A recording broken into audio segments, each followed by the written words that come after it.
Hello there. This is Andre Darmanin once again from Urban Equity Consulting and the host of Global Conversations.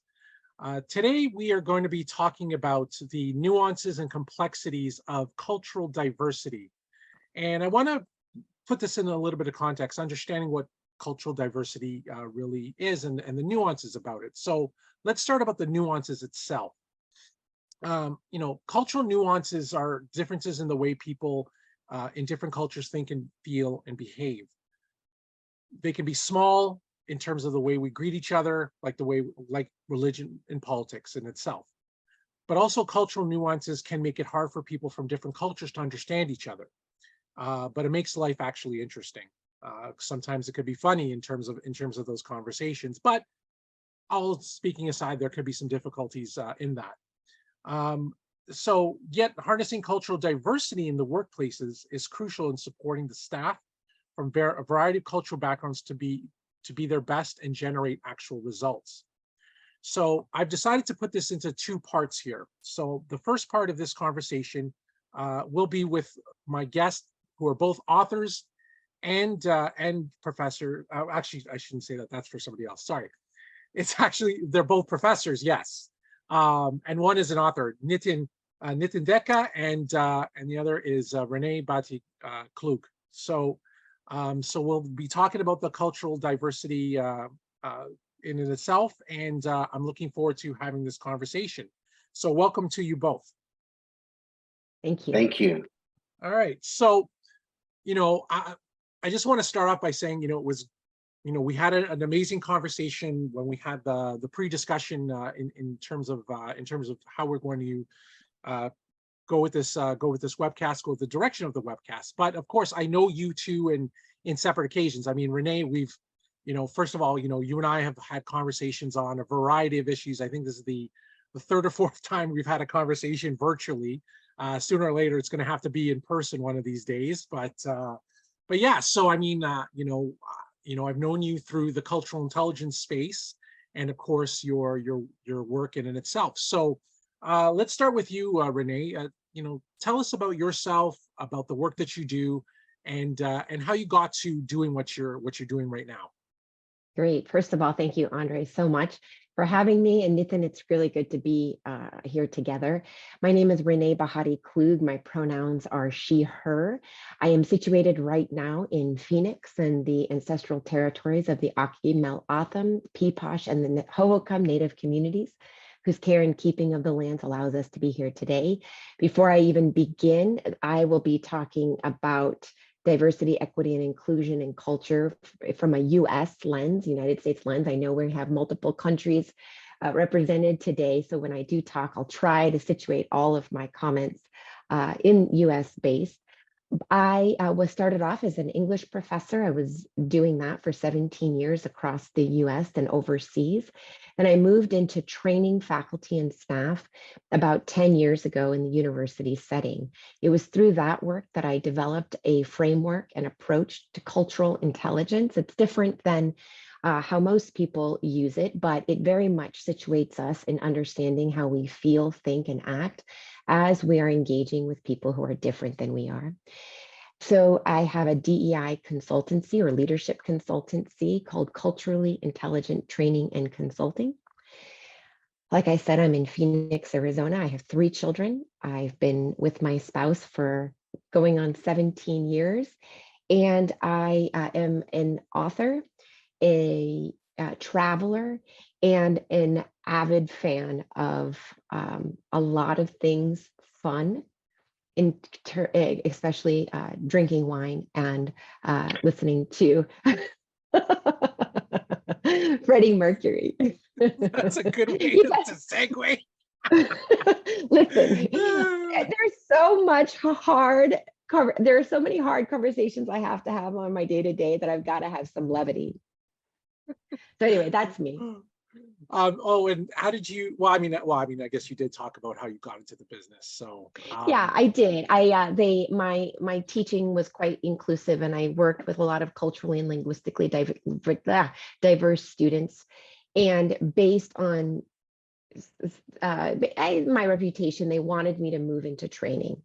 And as I did that, What I learned in some of the training is well-meaning people would come in and ask me what Chinese people thought, or how do Black people behave? And I was like, whoa, whoa, whoa, whoa, whoa. And, I mentioned Chinese people specifically because at that university, China was the number one represented culture for international students. So sometimes it would be these blanket kind of topics that people wanted me to talk about, and it just is not possible. So I developed this approach to cultural intelligence to help us recognize that it's not just learning about other people, but it's learning about individuals as it relates to their cultural context. So we'll talk about culture in a minute. And it also has to do with understanding ourselves, how we relate, what we know, what we don't know, how our behavior impacts others. So it's all of these different nuances. It's really embedded in emotional intelligence. So that's how, and then people started learning about my work, and that's how the business was formed. And here we are. All right, thanks, Renee. So Nitin, I mean, we've been connected with each other on LinkedIn for quite some time, and then once I made this call out for having this talk about cultural diversity, you just reach out to me like that and say, hey, let's have a conversation. And I mean, I knew that Renee, her, like I said, her and I have been connecting on various levels, and I was like, okay, how can I get Renee involved somehow? And how can I have a guest on this webcast? And it's like, all right, here it is, perfect example. Then as soon as we had the three of us talking, it was like, boom, we both hit it off, and we both knew that this was going to be a conversation that was going to be amazing. So Nitin, same questions to you. Just go ahead.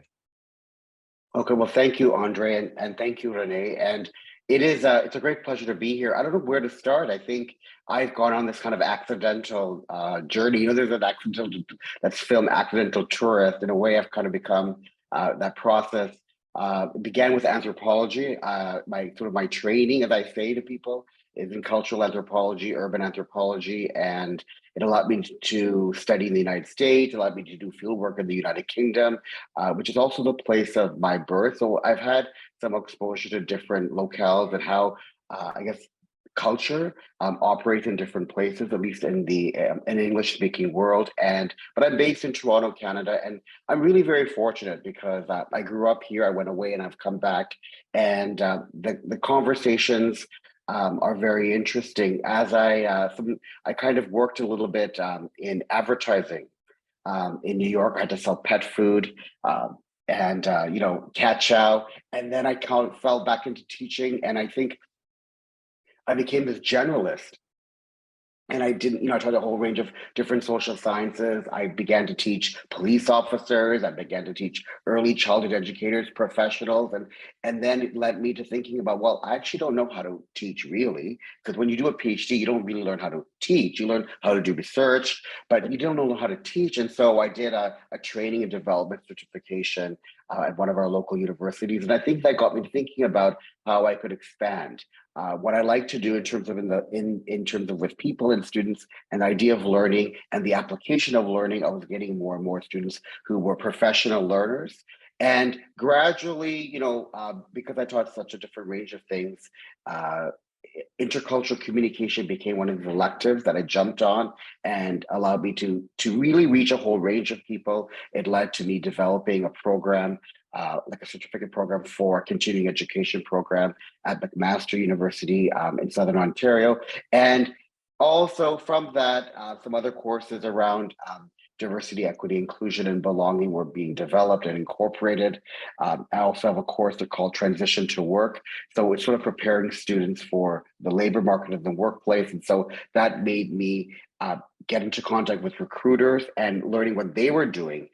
So that led to a current research project around gender inclusion in police recruitment. And as you know, the whole issue of police and recruitment has been at the heart of this whole kind of really, curiosity and explosion of diversity, equity, inclusion. And I think it's still developing, but that's sort of how I've come into it. And I think the anthropology, the culture concept has always been sort of deeply rooted and be tied with intercultural communication, and then the diversity, equity, inclusion focus is sort of where I am now, and gradually doing other different kinds of projects, a lot of curriculum development, training, facilitation work, as I sort of structured around my core practice of teaching undergraduates. Great. Great. That was great to hear. I mean, I know, both you and I are situated in Southern Ontario in Toronto, so there's going to be some sort of I guess you can kind of call it an international, although albeit North American, but still international. But I'm pretty sure that a lot of people from abroad can relate in terms of what we'll be discussing here. So let's start Really off quickly. Oh, sorry. Yeah, sure. No, I just wanted to say, I forgot to mention this.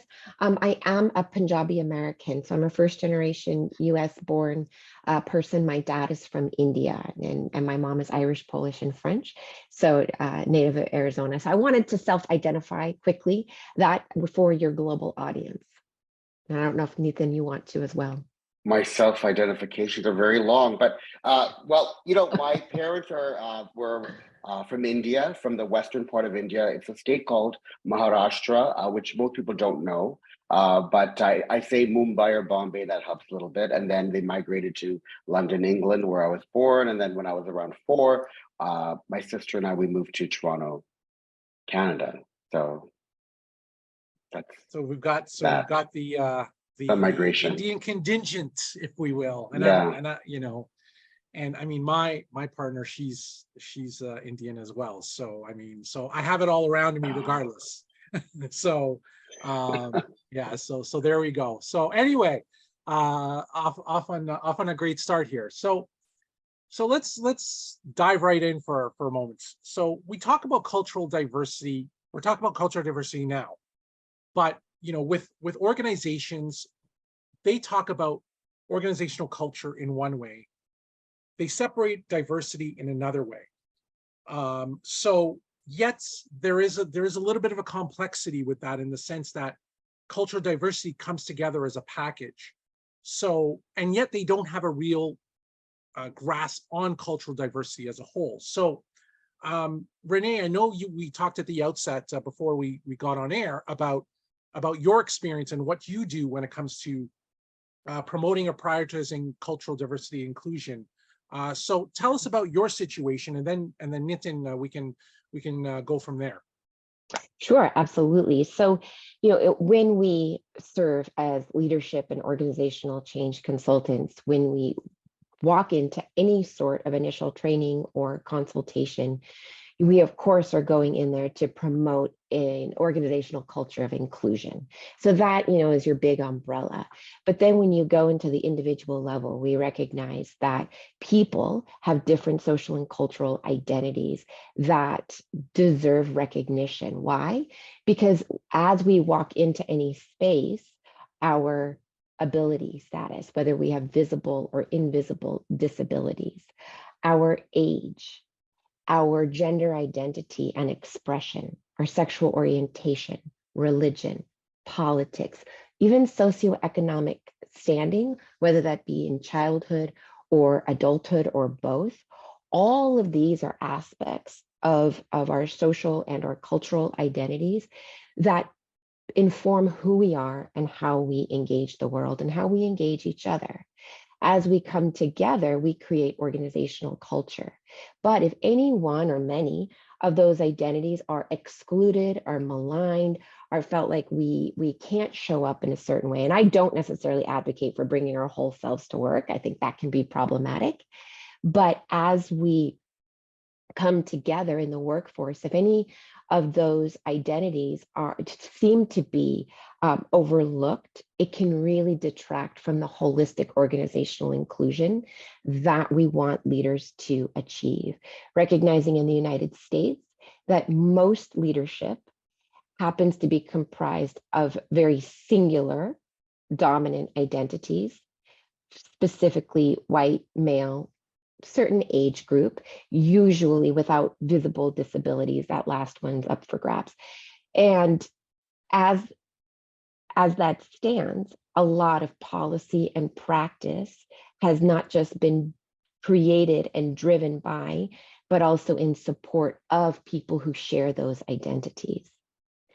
So as we move into recreating organizational culture to be more inclusive, we want to make sure that those policies and practices recognize the diversity of bodies that are there. And then we have representation, which is different than diversity. Diversity is the fact. Representation is whether or not the people in our organization, and especially in our leadership, represent the clients that we seek to serve, and even the communities that surround us. So, and culture in this case comes from the Latin root word cultus, which means to nurture, to tend to the earth, to grow. So I like that connection. And I'll stop there to let Nitin take it away.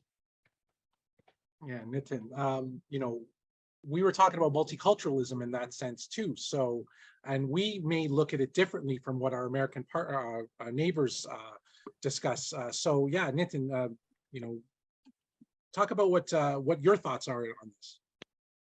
So this is a good point to think about. I do feel there's sometimes a disconnect between organizational culture and really applying a really robust cultural notion to the organization. And I think I mentioned before intercultural communication, and that has given me a lot of ways to think about concepts such as communication styles, you know, conflict styles, cultural worldviews.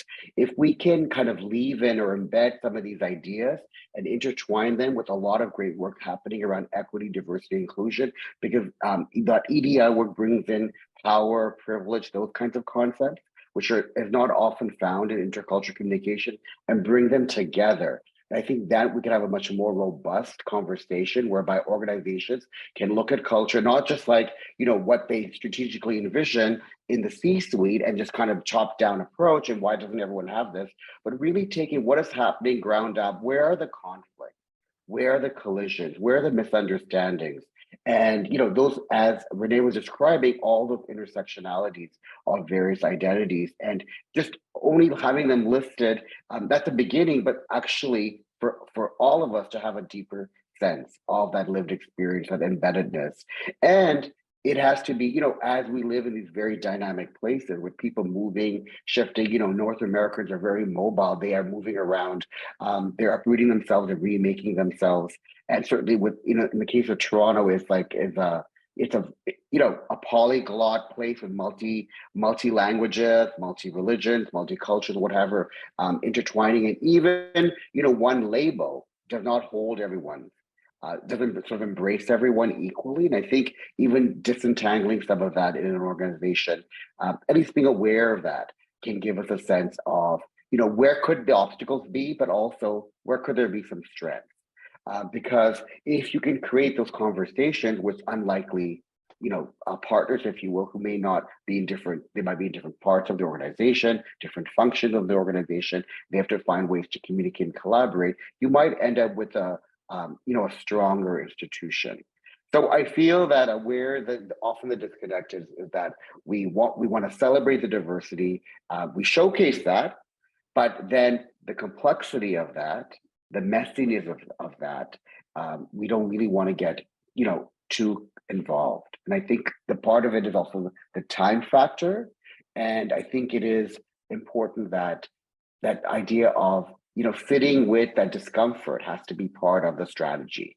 If you're thinking about a long-term whatever, long-term growth, long-term innovation, long-term, you know, employee engagement, we see such low employee morale across all sorts of organizations. And part of it is the organizational culture, and people are tuning out and tuning, you know, and they are sort of seeing a little bit of this.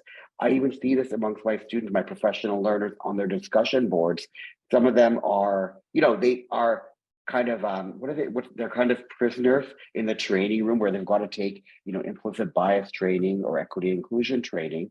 And, you know, in the learning management system, there's a checkbox effect, but they haven't changed their real understanding of anything.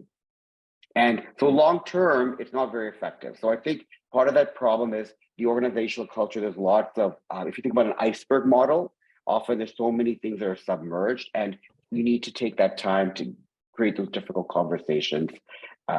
And sometimes people don't feel like they can be heard in many of these training spaces. So recognizing, how do you create different opportunities for engagement? Yeah. Yeah, that's well said.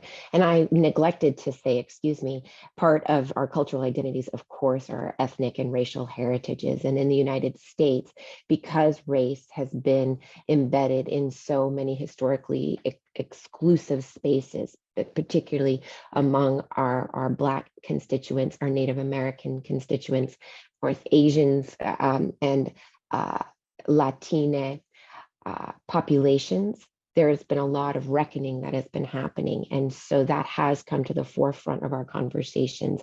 And we always want to recognize that, and as well as those other identities that I mentioned. But what Nitin is saying is absolutely a fact, that so many leaders want diversity and they want to celebrate that, but very few actually want to do the work to change their behaviors to be inclusive of that diverse population.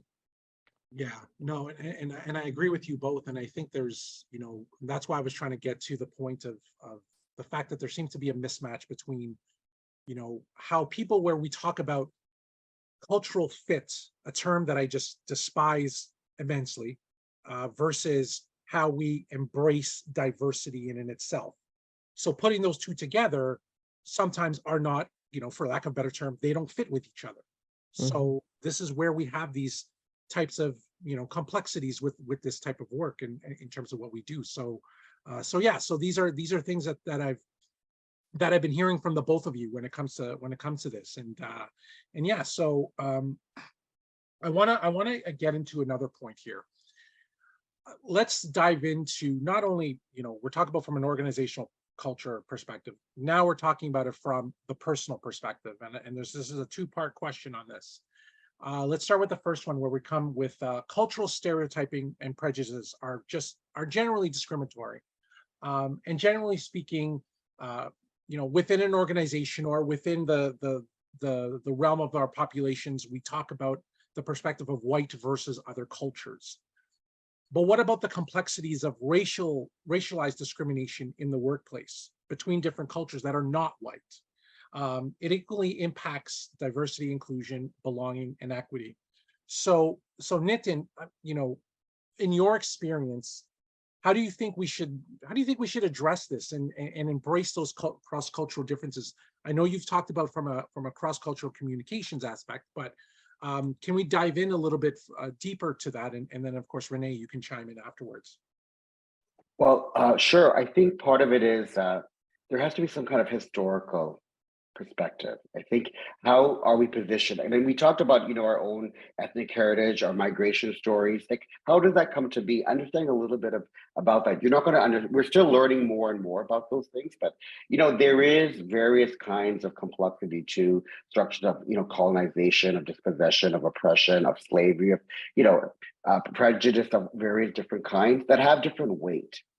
And, it's important to recognize that differential weight, I think, in the conversations that we have, and begin to acknowledge that, such that, for some, the cultural identities may be more, I guess, closer to how they define themselves. For others, there may be this experiences of racialized discrimination in terms of how they define themselves. And then there's also complexities if we think about conversations of whatever mixed means, multiracialities. I mean, that's a very complex realities for more and more peoples of our world.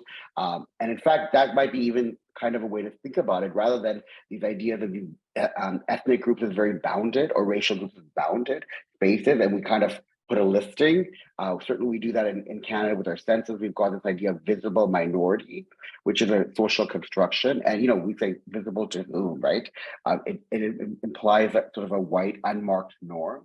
But it doesn't include Indigenous peoples.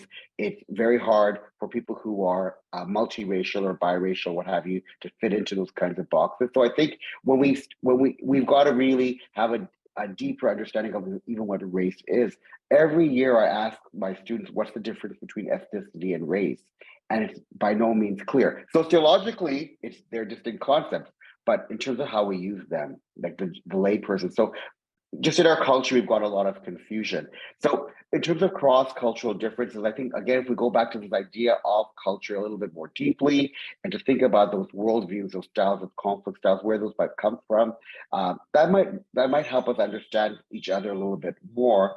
And then the other issue, I think, when you're talking about, beyond just the white and non-white kind of discrimination, I guess you were talking about between groups and the different positionings. And I think, this goes to a US context, but I was reading about the issues around affirmative action.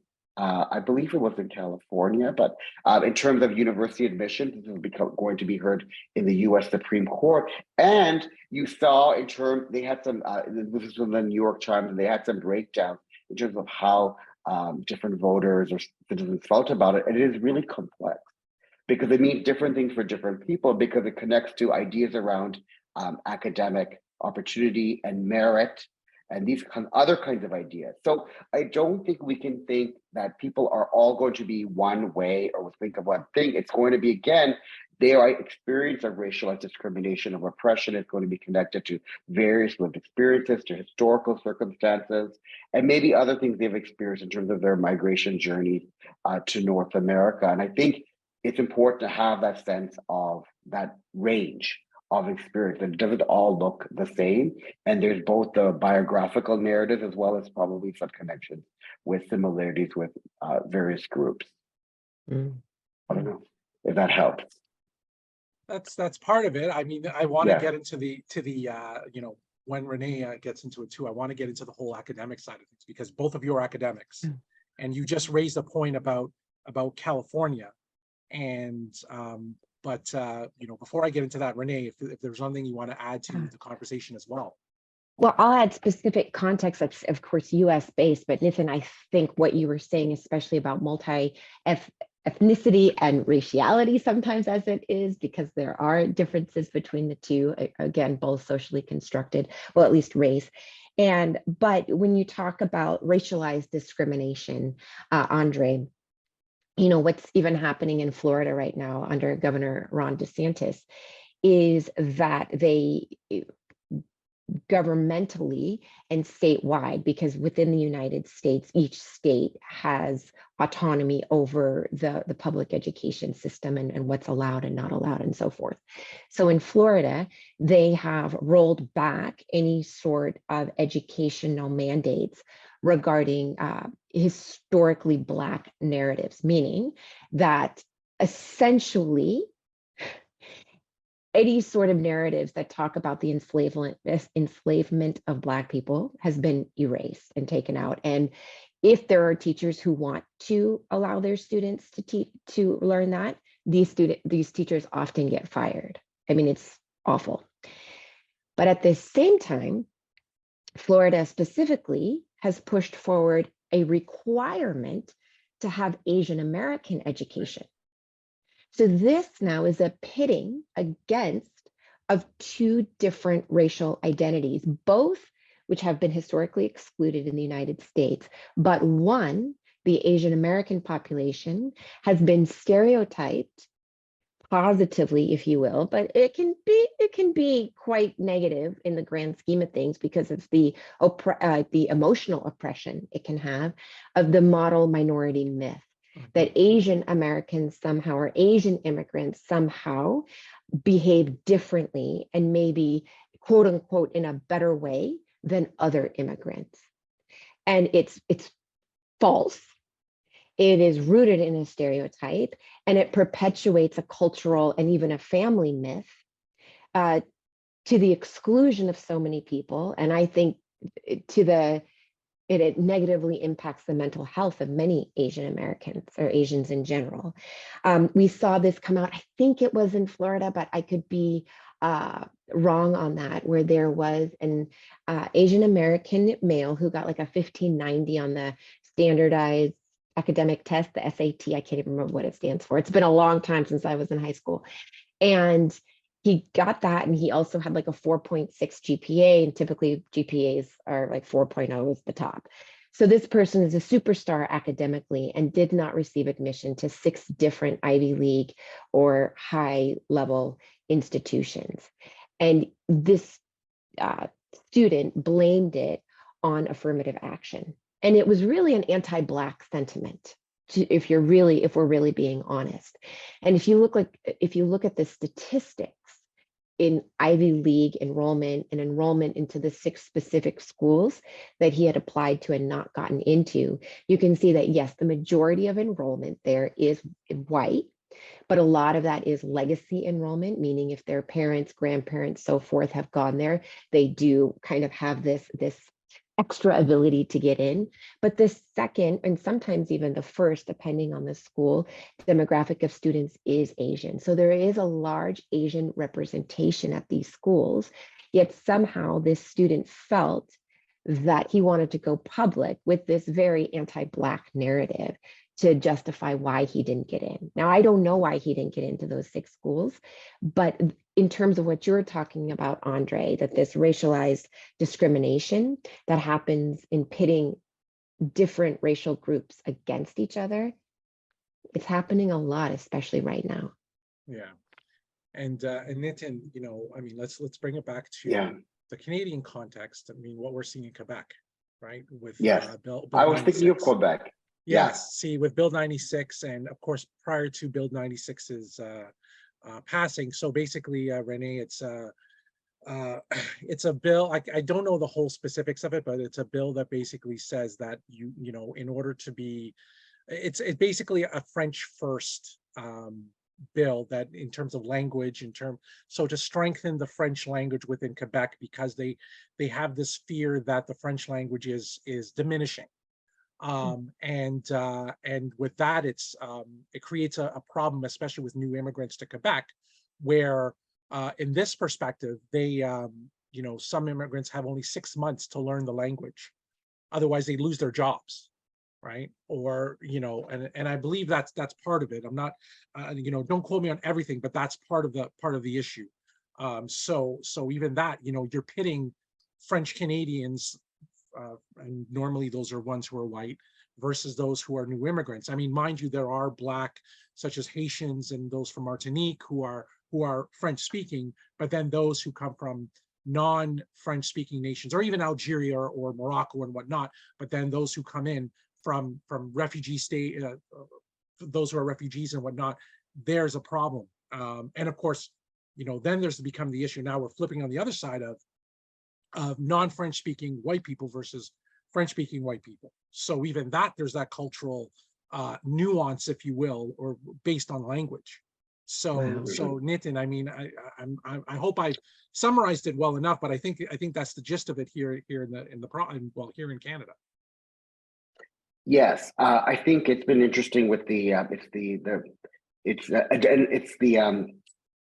Legault government, the CAQ, they're calling the Coalition Avenir du Québec, and certainly pro-Francophone policy, but the interesting there's been other policies as well, which has been you're speaking about discrimination in terms of people wearing religious symbols in the public sector. So any kind of, so for example, a turban or a hijab, for example, you're not allowed to work in the public sector if you wear those things. So there where it becomes both religious based, but it gets also racialized, because some religions will have much more visible kinds of identification patterns than others.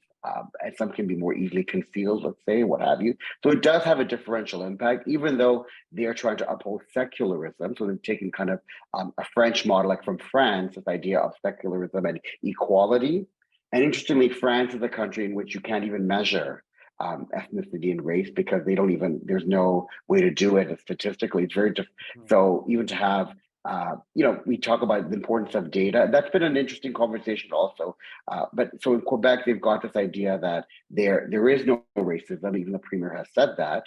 Even though, again, if you go back to what I mentioned before with policing, if you go back with employment, if you go back with access to housing, all sorts of different kinds of institutional discrimination is evident, and not just only in Quebec, but across the country. And I think another kind of complexity where we've seen, I mentioned the visible minorities, and I think another way with the label of BIPOC, it's just become another bundling without understanding. And BIPOC, B for Black, I for Indigenous, and then POC, people of color. Again, what are the connections? What are the similarities of experiences? I'm not even sure how many conversations we would have as this large grouping of people.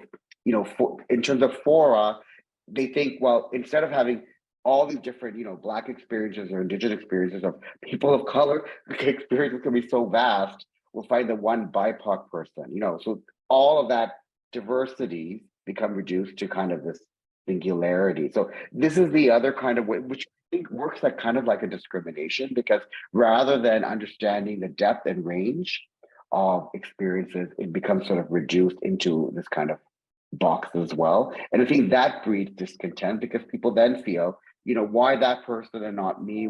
Who's being represented? Who's being further excluded, even though BIPOC is supposed to be more inclusive? So it's kind of like a new kind of discrimination that's happening as well. So I think it, and then the other idea that I was thinking about is, again, if we go back to the sense that, the idea of power, there's an old sociological concept in Canada called the vertical mosaic. So we like to think about ourselves as multicultural, but I think, Renee, you talked about social class, and I think that is a concept that has become lost. And I think it's implicit in the model minority myth and the whole idea of Ivy League admissions, or whatever it is, or elite things, is that what is happening here, there are these intersections. I think certainly in the US, there's been a more robust debate about, wealth. Like there's income inequality, but then there's wealth inequality, and those wealth disparities are really, really huge. And no one is going to solve that with like one policy or one strategy or what have you. Like this is multi-generational. So I feel a little bit, I don't know if pessimistic is the right word, but I think the gap might be actually getting larger, because now we're kind of, these are going globalization and the impact of people moving around the world and just our economy. And you also have the impact of, technology, and if people even have jobs in the future because of AI and what have you. If we go back to that education piece, what are people learning? What kind of skills are they going to have in the workplace? Just having like, an EDI platform, we may not be addressing some of the most dire situation needs, whereby people are really feeling multiply excluded, and it could be race, it could be social class, it could be all sorts of things, lack of access to resources. And I don't know what the pathway is for those people to have a way to participate, a way to grow, a way to prosper in this kind of changing society. So I think those are also adds layers of discrimination. And I think we have to add the issue of some kind of issue of social class, which, and I would argue, for me, certainly higher education has led to mobility, because it's also in terms of how people perceive you, with these degrees or with these positions or what have you, there comes responsibility as well. But to acknowledge that this is happening, and even, our educational systems, we like to think we're reaching everyone, but all across there, it's still the individual. Both the United States and Canada are strong individualist cultures. And so there's lots of individualist success. Like you can find them from any group, any gender, any whatever, any sexual orientation, what have you. But overall, there's still lots of discrimination and prejudice and inequities. And what I'm really hearing coming out from this conversation, thank you for the lesson on what's going on in Quebec. There's a lot of nationalism rising up. It's this idea that, yes, we have a globalization, and our global majority does happen to be non-white. But with this said, we want to preserve whatever construct and concept we have of what our nation is supposed to look like, how it's supposed to speak, how people are supposed to go about representing themselves physically. And this is to the exclusion of so many different kinds of people. And it's quite harrowing, and I don't know what to make of it. There are a lot of strategies to put in place, but to Nitin's greater point of the economic disparities, people in power tend to want stay in power, and people in power tend to have the purse strings. And when that is the case, sometimes freedoms in the way that we are talking about, freedoms that are situated around equity and personal expression, sometimes are compromised. And so now, as I'm listening to this conversation, I'm starting to, there's a few angles I like to go with this, but I think the major one is, first we talk about, class.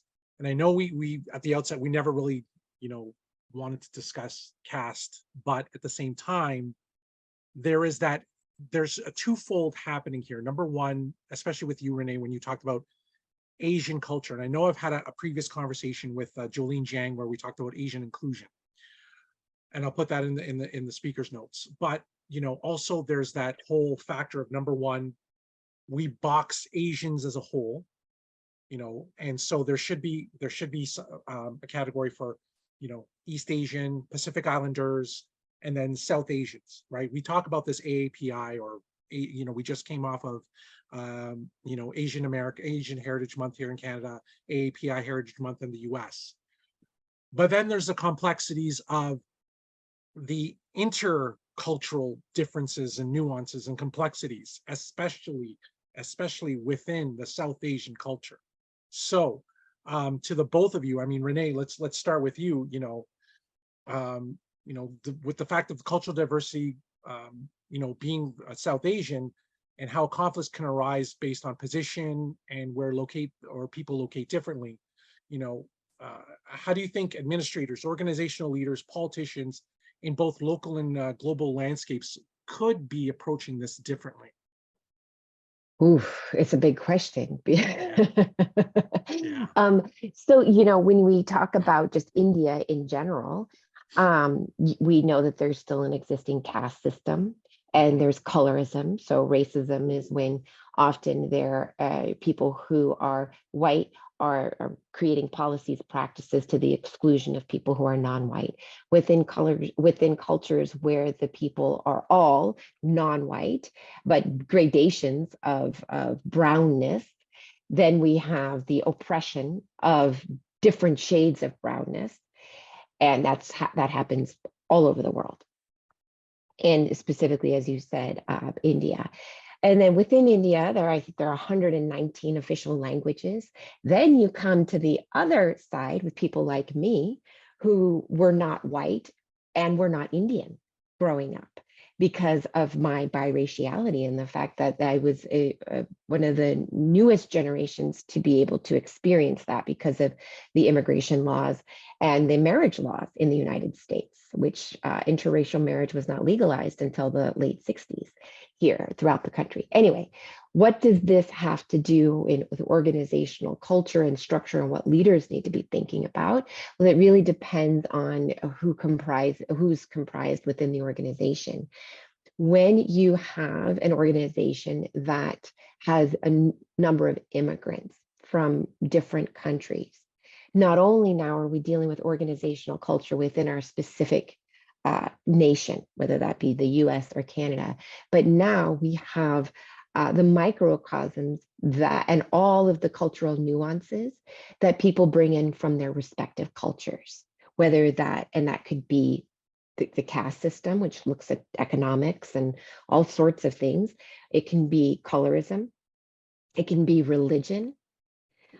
That's just three. And then also you have gender dynamics. And I know within the academy, what we're finding, and not just with students and faculty from India, but from many different nations, that a lot of times some faculty members might hire student workers or research assistants from their respective nations and uphold practices within those nations that are quite oppressive, that might be based in the caste system, that might be based in whatever power dynamics, that definitely do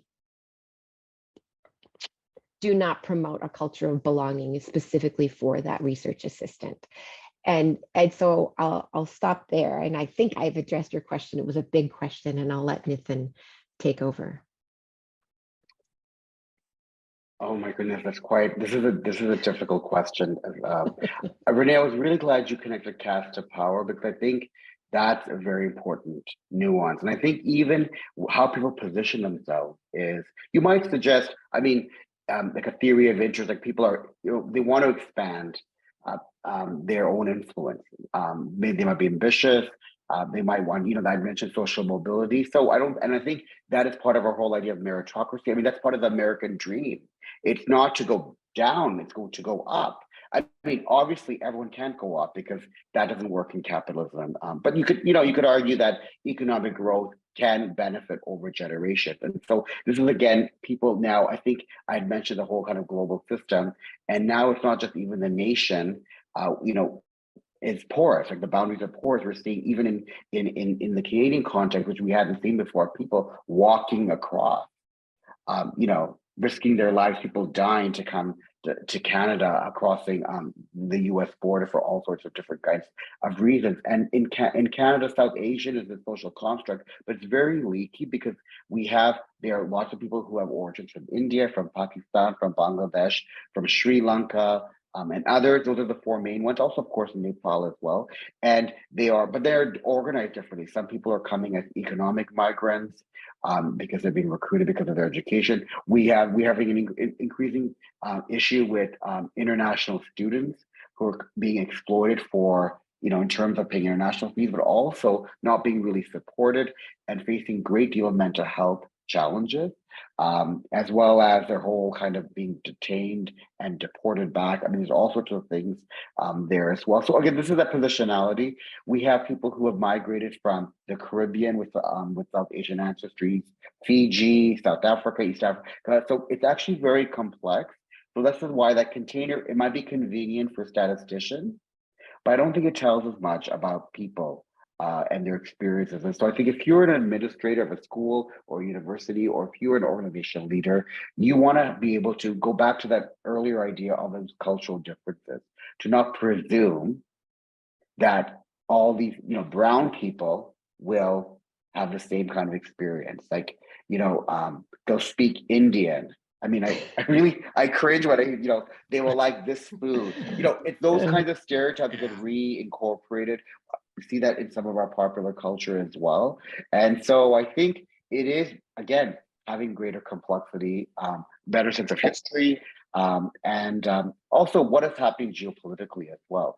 If I could just mention a little bit and connect this, the geopolitical part with the what we're seeing in Canada. I think you're seeing in the US as well in terms of the positioning now of China as an adversary, as a both economic, technological foe, but also in terms of compromising our democracy. This is an issue right now in Canada around this idea of foreign interference in the Chinese government. And so what happens is that then Chinese Canadians can easily get scapegoated. We saw them getting scapegoated for COVID-19 because it originated in China. So again, you think all this information, and people go back to these very this idea of the yellow peril is like from the 18th, 19th century, and you go back to these old ideas. So the thing is that these old ideas are still circulating somewhere in our those social media echo chambers and what have you, and other kinds of platforms. And then our job is to kind of present, with more of that nuance and the diversity and depth. But again, you've got to have those where you have those deeper conversations. And if you just are saying inclusion, then you may not be getting there because you're not looking at how people are positioning themselves in different kinds of ways and what could be sort of informing them, even if they don't even think much about it. It's true. And, Nathan, when we talk about organizational culture and we talk about tools and strategies, I always like to give people action-oriented strategies. And so there are inventories that allow you to understand your mindset, one of which is called the Intercultural Development Inventory. Where is your mindset as it relates to your levels of comfort across difference? And then we have internally a cultural values inventory that doesn't assess, but it just it analyzes how you express different cultural values like loyalty, whether you're independent or interdependent, your view of time, and how what that means in relationship to the people you work with, but also how to have better conversations with people who are not like you. A lot of times it starts with just humanizing the workplace and talking to somebody and understanding how to ask questions out of curiosity, without tokenizing people, without just saying, oh, you're this gender or you're this ethnic background. You tell me what it's like to speak Indian, right? These kinds of, these assuming these things about people, and asking, what is your native language? And going from a place of education rather than ignorant assumption. And really, that's what I want to see. I want to see a culture that's multi-cultures, national cultures that are bathed in love, not fear, that really are driven forward by action-oriented strategies that allow us just to be vulnerable in a way that allows leaders to recognize when they don't know something, and allows them to say, I'm willing to learn and I'm willing to model, even if it's clumsily, how to humanize the people that we work with. And that's what we're trying to do. And it's slowly but surely. And I try to do it just from modeling myself. But anyway, I just want to say that all of these things I know are big concepts, but there are strategies for helping us do this slowly but surely over years. Nitin, any last words on that? Or I really like Renee's ideas and concepts of foregrounding, that sense of humility, the sense of curiosity. I find curiosity is disappearing in many ways. I think we are bombarded by information, and we live in a culture of distraction. So it is hard then to kind of activate that sense of curiosity for some. But I think that's a great place to start, because that's where you can, if you're curious, you can have that conversation and get to somewhere else. Like I'm not saying you're not going to have the prejudice and the stereotypes and the bias. You need to be aware of those things. You can do those kinds of trainings and exercises to become more aware. That develops your sort of idea of self-awareness. Often we think about learning about other cultures. The first thing we've got to do is learn about ourselves. And that takes some sense of interiority, that takes self-reflection, that takes a lot of work you need to do yourself, and recognize you are changing, you are evolving, it's not going to be all the same. So if you understand that you are not just one thing, then maybe you can also say, well, that other person is not just one thing, or one experience, or one where they are right now doesn't define their whole reality, and sort of give that, what as Renee was saying, that humanizing them. Often we kind of dehumanize people. It's like rehumanization. And I think that can also be built in to the ways in which leaders design their learning programs, their strategy programs, where they give a little bit more space for that, for mistakes, for learning, for forgiveness, for humility, because they want to have people who are engaged in the process of growth. Like this is, I think, a really important talent development strategy, professional development strategy, where people are wanting to grow with you. I mentioned, low employee morale. If people are turning off and they think they have to just do this, another e-learning, like, why are we doing those things? Like, why are we reinforcing disengagement and distraction? We want people to connect. And it can be done well virtually as well, as we are doing. It can be done in person. It can be done in all sorts of ways. But I think that idea of that's going to build their competence. That's going to build their comfort. That's going to build like those bridges between those layers of differences. Yeah.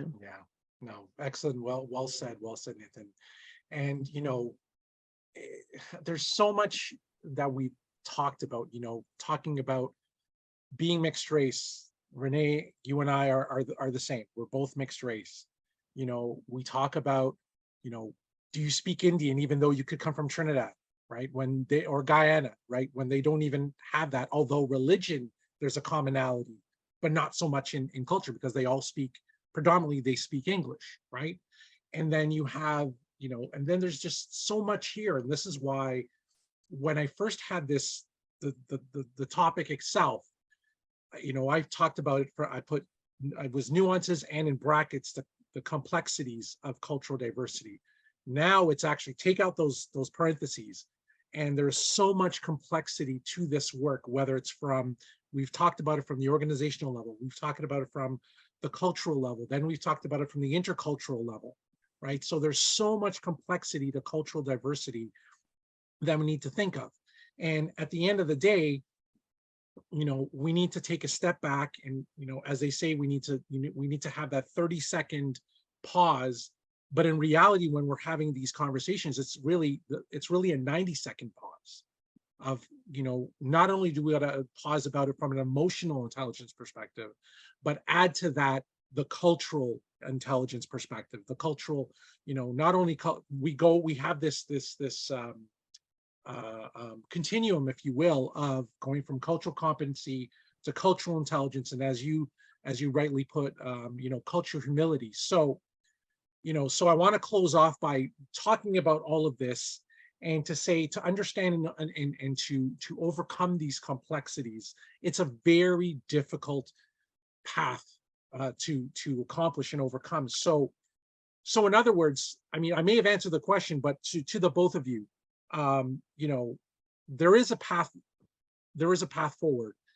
And what does it take to for practice? How to not only as equity practitioners, but as just human beings, what does it take to practice this? So Nitin, go ahead.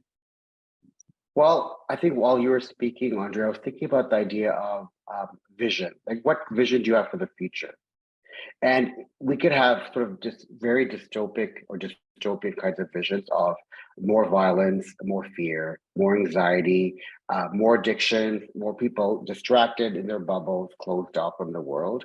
Or we could think, we could create more opportunity, more sustainability, more equity, more understanding, more vulnerability, more compassion. And I think that, if you sort of think about it that way, you might think, okay, well, I prefer this. I want to be on this side with sort of compassion and empathy and equity and what have you. And how do I do that? Like, well, I have to start with myself first, and whatever I do, and that's hard because you can get very frustrated. You can feel there is a lot of antagonism out there.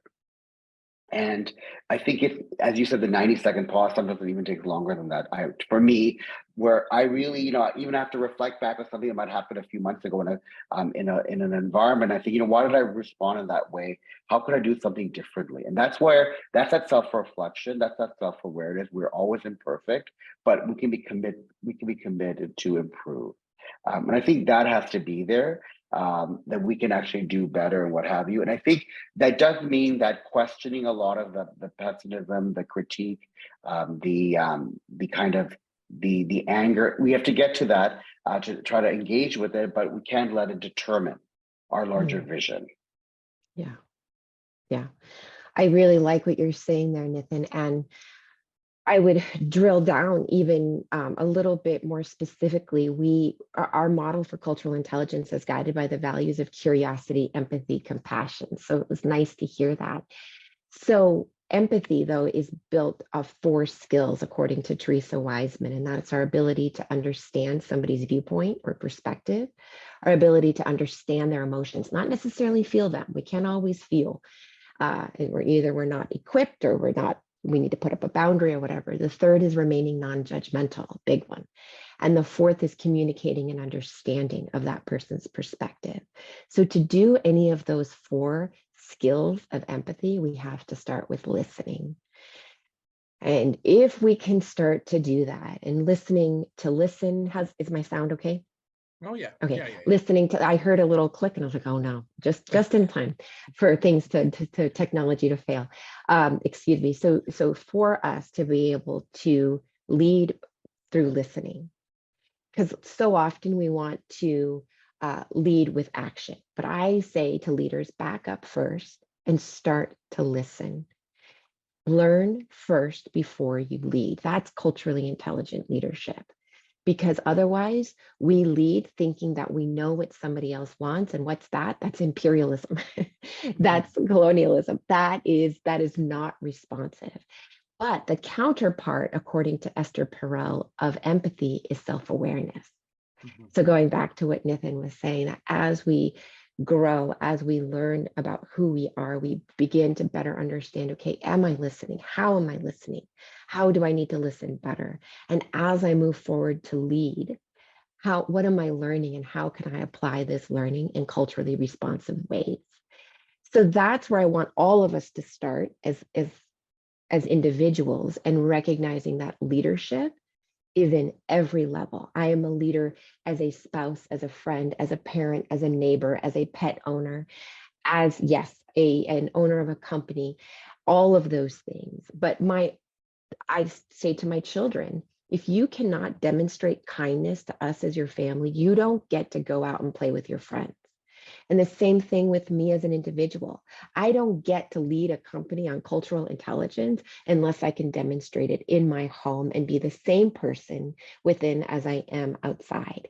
So that's where I think we all should be. And I really, really want a world where we all become that way. And we'll see if we're willing to be humble enough to get there. No, that's, like I said at the outset, we need to be better humans. And I think in the work that we do, that is our intention. There's professions that are out there that are just, like you said, action oriented, action first. It's related to the colonialism, the imperialism that exists. But we need to take a step back, think about who we are as individuals, as people of a family, representing our organizations or our companies, etc., and understand that this world is not easy. It is very complex, and there are a lot of nuances overall. So with that, I want to thank the both of you for having an engaging conversation. We had an engaging conversation prior to this, and we're having it again, and I really appreciate having the both of you on.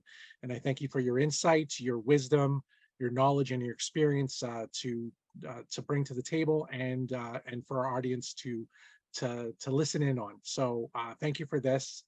I really appreciate it. So with that, I want to just extend just a last little notification in terms of how people can reach you. So Renee, how can people reach you? And then Nitin, same thing.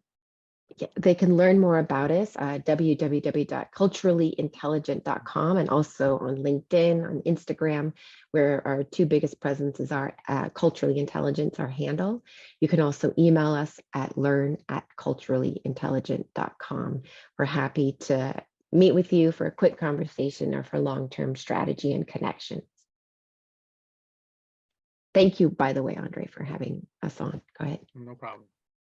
Thank you, Renee. Thank you, Andre. Well, people can find me on LinkedIn. Nitin, NITINDECKHA. The H often gets forgotten. They could email me. I have a little consultancy called Enliven Learning, and so it's enlivenlearning.net. And then my email is ndeckha, ndeckha.enliven, which is ENLIVEN @gmail.com. And I'd be happy to talk to anybody from any part of the world. Great. We'll make sure to put those in the show notes. So again, thank you very much. And, I look forward to having another conversation just like this in the near future. Just to let people know that I'm down to my last 2 webcasts before I shut it down for the summer. So, so there we go. So stay tuned for the last 2 episodes coming up. And if there's people out there that wish to be on my webcast for season 3, by all means, just hit me up on YouTube or on Instagram or on LinkedIn. More than likely, we can have a conversation there, just like I did with Renee and Nitin. And this is how we came to be.